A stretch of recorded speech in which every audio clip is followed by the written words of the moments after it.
Hello everyone, Helen here. Well, welcome along, thanks for coming to join me. I'm here in my little craft room, as I often am, and I'm in Durham in the northeast of England, if you haven't met me before. And this is my little place where I just share with you all of the things that I love to make and do, and places I visit, and yeah, it's all sorts of things, whatever comes into my head each week to tell you about. I am here chatting about something or other. And today it's just a little bit of a roundup of some of the projects I'm working on at the moment, mostly knitting, one crochet, one, and last week's podcast, which was all about me having a go at making the cloth kits doll, I have made a little bit of progress with that project, but I'm going to update you on that next time. I'm not going to try and cram too much into this week. I do like to try and keep my podcasts to sort of 20 to 25 minutes, and I think the longest I've ever done is about 35 minutes, and usually they're between 20 and 30 anyway, so I try and sort of, not cram too much in. Or maybe I'll get quite a lot into a short amount of time. Anyway, today it's just some of the projects I'm working on, and some of them are finished, some of them are not, and also at the end I'm going to take you in the kitchen. We're just going to do a little bit of baking. So yeah, sit back and relax. So my first thing I'm going to tell you about is a finished project, which is a hat, and this is a hat that I was given by my mum for Christmas as a kit. And it's a Shetland Wool Week hat, I think, for last year.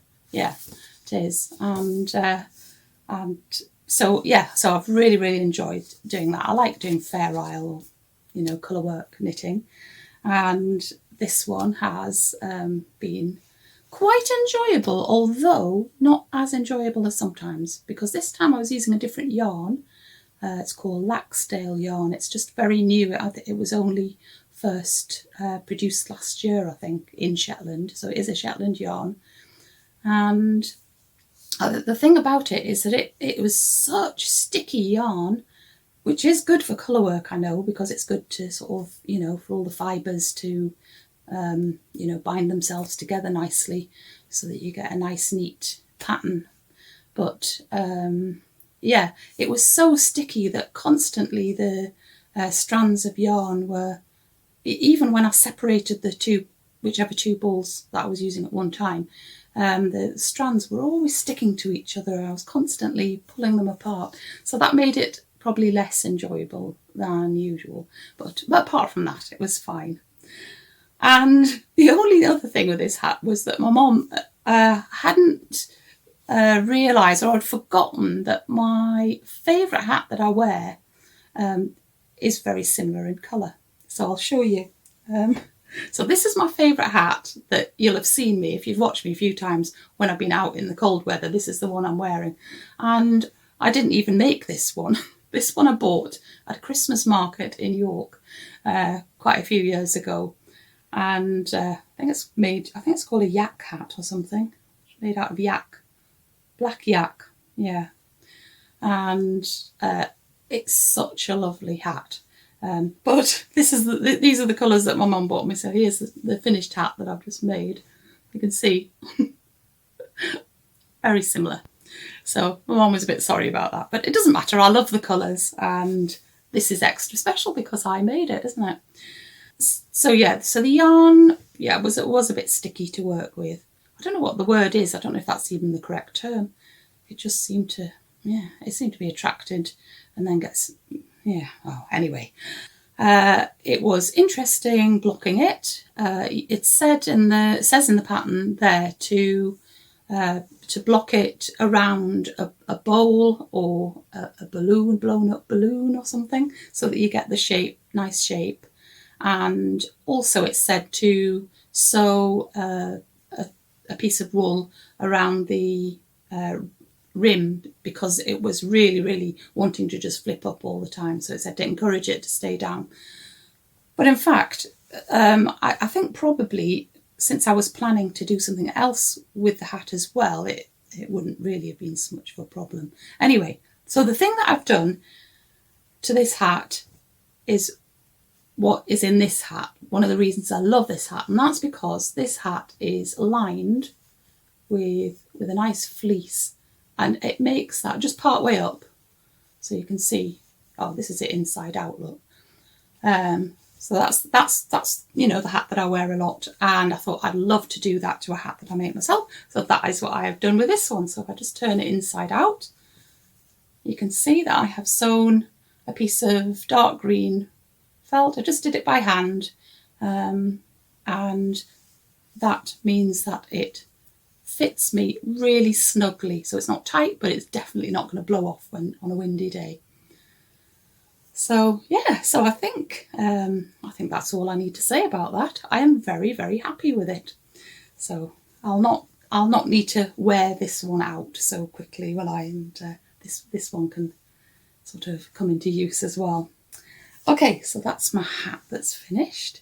So next finished thing, well, if you remember a few weeks ago, if you watched the podcast that was called Two Good Bears, you'll know that I knitted a pattern by Susan B. Anderson, which was called Good Bear. And that little bear told me he was called Arthur. He was absolutely lovely, but he was destined for one of my very good friends. So she's a friend who lives in Germany. And yes, so I had to parcel him up, basically. To parcel him up, I had to say goodbye to him. And I decided that he would write a little letter to his new owner. So he tried to write in German, and so you can see it here. And I don't know if the German is correct. I did do German at school, right to the end of school actually, but yeah, I didn't do particularly well in it. Anyway, so Arthur has gone flying off in a parcel to my friend in Germany, and I actually felt a little bit sad wrapping him up, and I kind of said goodbye. And I know he's still in the box as I record this because my friend is actually away at the moment. So anyway, I hope he's arrived safely. But anyway, I thought, right, well, you know, I have a solution to me feeling a little bit sad about parting with him. I can make another one. And so that's exactly what I've done. And so here is Good Bear number 2. And he apparently he told us he's called Terence. Okay, so this is Terence. I didn't use the same yarn as before. I didn't actually have enough left of the Let Low Pea yarn. So he's actually made from Drops soft tweed, and I absolutely love that yarn. I think it's become one of my new favourite yarns. It's so lovely. It's a DK yarn, and it is really soft, but it's got all of these lovely little bits in the yarn. So it's, I don't know, it looks like it's not quite as hairy as the Let Low Pea that I used for Arthur, the first Good Bear, but it is really nice. He's really nice and cuddly. So I do love him. I'm very, very happy with him. I don't think there's anything else to say about him, really. Just, you know, I'll put a link in the description box to where you can find the pattern if you fancy making one. And to any of the other things that I talk about, I always put a link in the description box, which you can't access if you're watching on television, but I think any other device you can access the description box and find things that I've been talking to. And I do also always put in that description box whatever music I've been playing on the piano to accompany things, you know, that have music to them. And there are also timestamps there most weeks, so that if you want to, you know, skip to some particular thing that I'm talking about, you don't want to watch all of me with, you know, might be a bit much watching me all in one go. Or if you want to come back later and just check up on something I was talking about, you can always come and click on the timestamps below as well. Anyway, slight digression there. Next finished project is just this little toadstool. And This is part of a set of patterns called The Gnomes of Grimblewood by Sarah Shearer, whose gnome patterns I have used quite a lot, you may or may not know. And this is part of that set of patterns, and I have made it just using leftover yarns. The red was from actually a yarn kit that I bought, a gnome kit that I bought last year from Lucy Lockett. And I've just got like some tiny balls of different colours left, and this was left over as well. Can't remember what that was. Anyway, they're 4-ply yarns. It was interesting making this because you had to put a bit of a cardboard circle in the bottom, then fill it with some weighted pellets of some sort, and then you had to put another cardboard circle where the gills are there. So that's rather nice. I like that. So that's the second thing I've made from the set of patterns. I showed you already. This one is I've forgotten his name. Anyway, so yeah, I had already shown you him before. And I have started one of the other gnomes in that set of patterns, which I think is here. You can see he's just on the go at the moment. So he's got, and I'm making him all out of leftover yarns. And so you can see some sock yarn here. That's the West Yorkshire Spinners Peacock, I think that is called. And then just some green and cream stripes here. So I'm getting to the bottom of this. Interesting, this gnome is not going to have arms. There's no section for arms in this pattern. I do need to make his beard, which has got an integral nose in it, and then that'll be him finished. But I'm making him, and I'm going to enter him into a make along that's currently being run by Alice of the Soxy Nana Visits, I think that's what it's called, podcast, and by Anne of the No Excuses podcast, knitting podcast, or she's Spar Knits, I think, as well. I think is it Spar Knits on Instagram maybe, and her podcast is called No Excuses. Yeah, anyway, so they're running a make along until I think June. Can't remember if it's the beginning of June or the end of June. Called the Scrappy Toy Make Along. So the idea is just to use leftovers to make toys of any kind.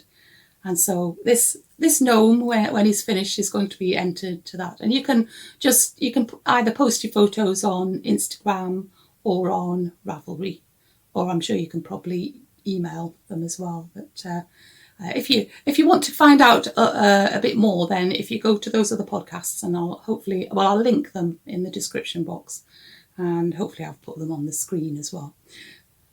So that's that gnome there. It's not, it's a little, well, it's not too far off being finished out, I guess. So that's that on the go. What else have I got? So also on the go, I don't think I've got anything else that's finished. But I've got some socks on the go, using a yarn that I've never used before. It's called Superba, I think that's how you pronounce it. Superba Vintage Alpaca, I think. If it's wrong, I'll put the words on the screen. And so this is it here. It just comes in a 100-gram ball, and it is absolutely beautiful. This is going to make such cosy socks. And I'm just this far on my first sock here, and I've chosen for once, because I nearly always do plain socks, for once I have got a pattern. So it's got a lovely little, it's kind of I don't know if you'd call it a mock cable. Yeah, I think you probably would, but you just do it by twisting stitches along the way. The pattern is called the Impressive Socks. And it's by Winwick Mum. She's called it Impressive Socks because she thinks that, although it's quite a simple stitch, she says, I think she says that because she's so experienced, and that you'll be impressed, or that other people will be impressed at how they look. I think I wouldn't say it was the easiest ever, but I will be impressed with myself if I manage to get them finished and there's no mistakes in them. So so they're really lovely, but it's just making a really kind of close-knit fabric, you know what I mean? That sometimes the sock yarns that I've used seem a little bit on the loose side. I don't think it's that I've used needles that are too big or anything. Although I am using, I think these are 2.25 double pointed needles for these. But yeah, I think that this yarn would make really, really nice bed socks even, but they'll be lovely. Anyway, so that is the socks, and put them away. And then finally, the only other one I'm going to talk to you about today, I have actually got my jelly roll knitted blanket on the go as well, but I haven't made much progress on that since I last spoke to you. Not that it's really visible. Takes me quite a long time to get a whole section of the blanket done, so it doesn't really look much different to when I showed you before. So yeah, finally, in this bag here, I am doing another granny go round jumper. There's not much of it here. In fact, there's very little of it here. So I'll show you a photo now of how far I'd got. Because yes, I'd got this far, and noticed that on the back of the jumper there was a raised kind of just a bit of a lump every time I restarted a round, or started a new round, should I say. Because I decided this time that I would do it in 2 colours, and just do 2 big colour blocks. So I'll do the light green I've bought. This is King Cole Majestic yarn, same as I did for my first granny go round jumper, but I used 4 different colours for that one. Did the stripes as it was in the pattern, and so I thought I'd do the top half and the top half of the sleeves in the light green, and then the bottom half in dark green. See what that looks like. And yeah, so anyway, I noticed that that there was this sort of diagonal line starting to emerge, and didn't really like it. So I thought, I don't know what I'm going to do about this. So first of all, I thought I would just cut the yarn and then start the new round a bit more centrally. So I started going around. Then I thought, oh no, I'm going to end up with lots of short kind of diagonal lines. So had a little chat about it with my mum, and she suggested an alternative way of finishing one round and starting the next, so that I wouldn't get this lump. So it's all been taken out. This is all there is now of the jumper. But I mean, I hadn't got that far, had I? So it's not the end of the world. And so I'll have to let you know how I get on with that alternative way of, maybe avoiding the big lump. If you've made the granny go round jumper before, if you've made it and you've made it just in one colour, then please let me know whether you also got a lump. I don't know why it was appearing. I couldn't work out why I had that problem. Anyway, yeah, if you've got any tips for me on that, then please comment below and tell me. But yeah, so this granny go round jumper, unlike my last one, which is short sleeves, I'm going to make this one long sleeves. I hope that is as long as I'm happy with the sleeves, because as I said when I was talking about my first one, there's no shaping in the sleeves. The sleeves are the same, and then I think it's just the rib at the end that makes the sleeve come in a bit. Anyway, so yeah, so I think that's it for projects for today. I'm just going to take you off into the kitchen in just a moment. So today I decided I would like to make Bakewell Tart, and Bakewell Tart does have a little bit of a history to it. Bakewell is actually a little village in, I don't know if it's a village or town, so just a small place in Derbyshire, in sort of middle of England. And it is famous for selling, or making and selling still these days, Bakewell puddings. And a Bakewell pudding is not the same as a Bakewell tart, although a Bakewell pudding does look like a tart. And both of these items were kind of appeared in the 19th century.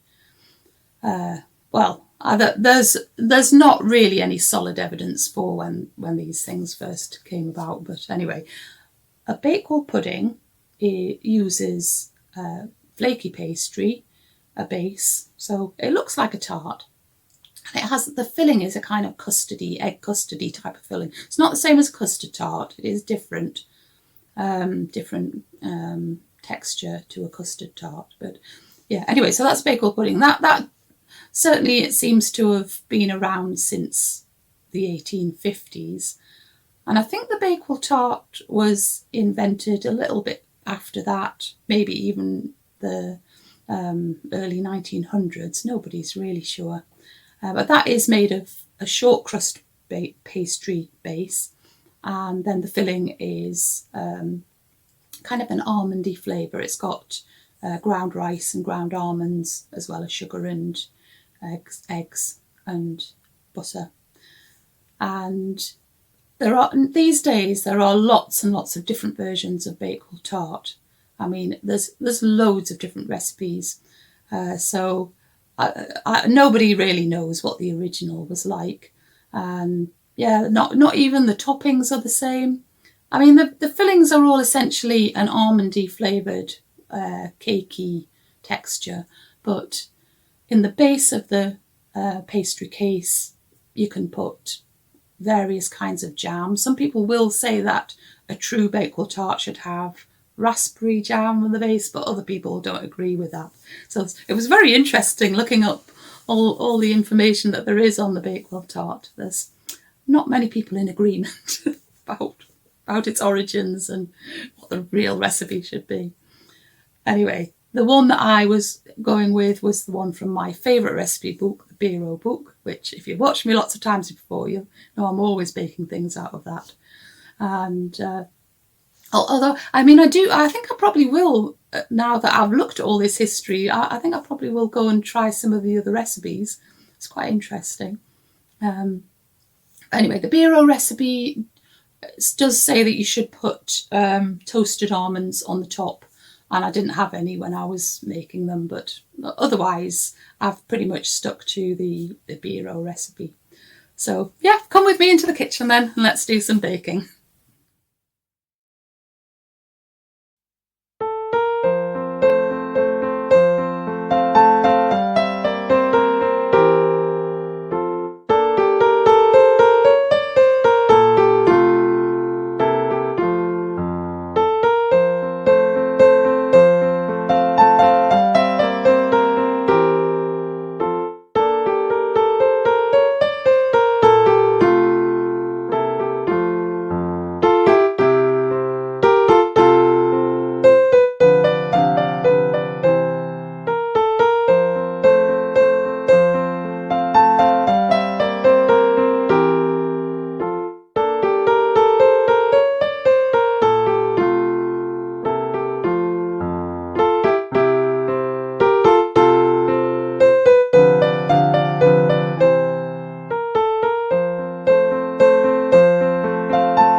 So there we go, a very tasty tart.